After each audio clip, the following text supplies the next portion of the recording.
Welcome to this installation video of an AT-V3 into a 2014 Chevy Truck. We're going to go over a couple of things as far as placement of the device, power terminations, and how to install one of these on most of your trucks. Some of the simple facts is you will find a lot of the wires on the GM to be the same at the body control module where we will get our power terminations for our constant and our ignition. But there are also some other points that you can find in the vehicle as far as cigarette lighter adapters to make those terminations possible. Once you have everything put together, you want to test the truck and make sure that it is updating, and you should be good to go. Some of the tools needed in the install will be a hook pry tool, a pair of pliers, razor knife, plastic pry tool, a pair of crimpers and strippers, solder gun or solder iron, adhesive tape, drill, flashlight optional, adhesive cleaner, and a computer safe test light or multi-tool. In this application, we're looking for a nice spot to hide the device. The good thing about these dashes is they're pretty open behind here. So what we're gonna do is we're gonna put it behind the instrument cluster. On these trucks, this piece just pops right off, just like that, and we're gonna stick it right down here. Now that we have our wiring down, tied in, we got the unit in the place that we wanna put it, we're just gonna go ahead and secure it. We're using double stick tape. That way it sticks, since we don't have room to actually put screws inside to hold it down. And now that we have it in place, it should be secure. As you're doing your install and you're at the body control module, which is this little black box that controls most of the features in the vehicle, you want to make sure of one thing, that you do not unplug any of the plugs while you are working on it or have the key on. If you unplug it, make sure that the key is off. That way you do not do any damage or throw any codes on the vehicle. On this particular vehicle, the Chevy Truck, as should be most of the 2014s and up, and the blue harness, pin 14, should be a red with a purple or red with a black, and you will get 13 volt. That's going to be your constant, and that should be steady on all of the models. And what we're looking for on our ignition is going to be the purple with black wire, pin 6, and it should show nothing with the key off. As we turn the key on, we should get our voltage. If you have to cut some of the shielding off, just make sure you don't cut any wires when you cut that off.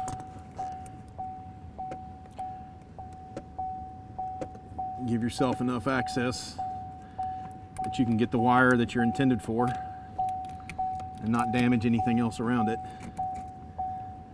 In this application, I'm going for that purple black, which should be pin 6. You want to make sure you use a computer safe test light.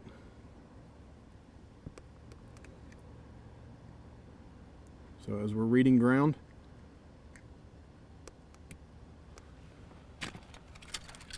you have a ground signal. Turn the key on, you have voltage. Turn the key off, ground signal. Key on, voltage.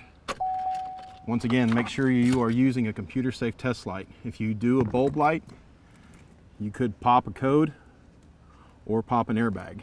And you definitely don't want either of those on a brand new vehicle.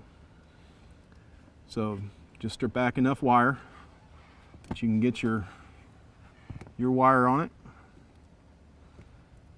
Always recommend soldering. You get the tightest fit and the wire cannot come out on its own. So do a wrap on it.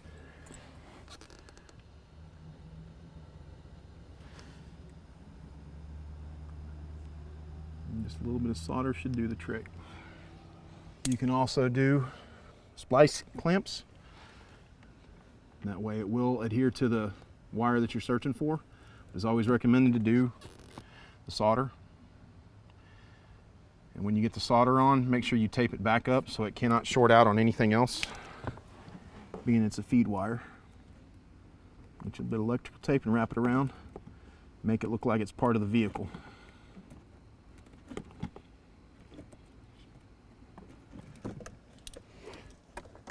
Some of these are a little harder to get to, so you have to be a little bit more careful on how you go about it.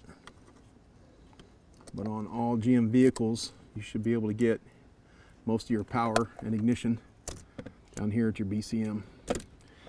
If you can't get the BCM, because they are different locations and different models, you can also get it at the cigarette lighters if there are 2 of them on the vehicle. In this particular model of truck, it only has 1, which is an ignition. So you can get it there, or find your constant down here at the BCM and then get your ignition off the cigarette lighter.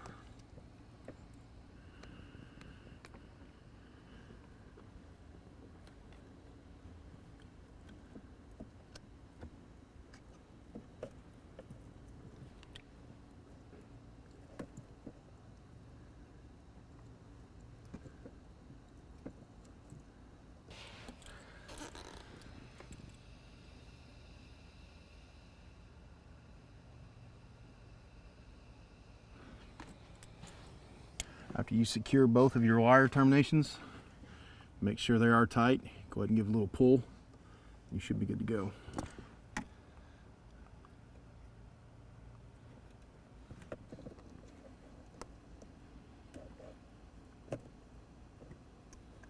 Once you have those wires secure, it's always a good idea to go back and put a zip tie over the connection so they can't come off.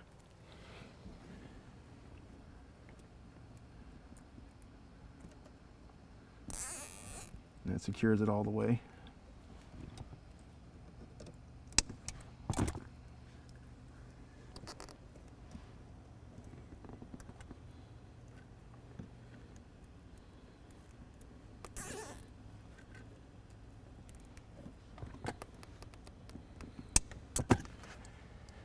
And now that we have our body control module all wired up, all we have to worry about is the grounding in.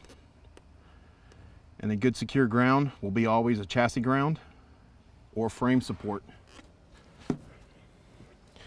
In this application, we can go right to support on the dash or on the brake or in the kick panel anywhere down here. You want to make sure that it is secure.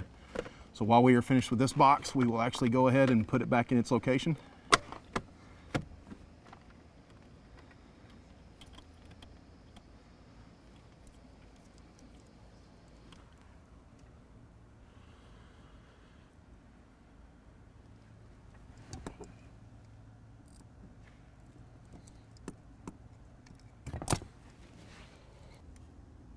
Once you've established your ground, double check it and make sure the polarity is good. Go ahead and secure a zinc screw.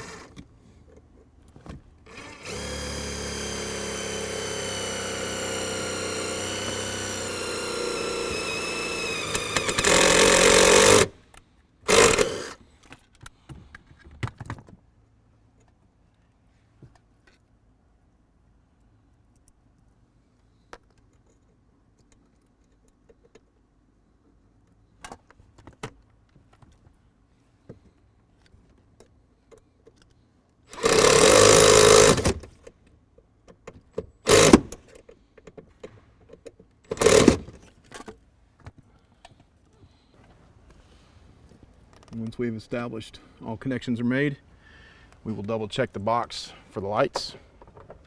Make sure you have power. Once the box has power, go ahead and secure the rest of the wires and finish up the bottom of the installation. And what we're double checking is to make sure that you're getting power on your lights. Now, whether the unit is active or deactivated will matter on the light sequence. If it's activated and it is acquiring 4 red flashes, hold on the 4th, and the green should be solid. In this application, we have not activated the device yet, so it's going to go through its sequence of flashing both red and green alternating. Once you're all done and you have the unit secured, insert panels back together like they came back from the factory.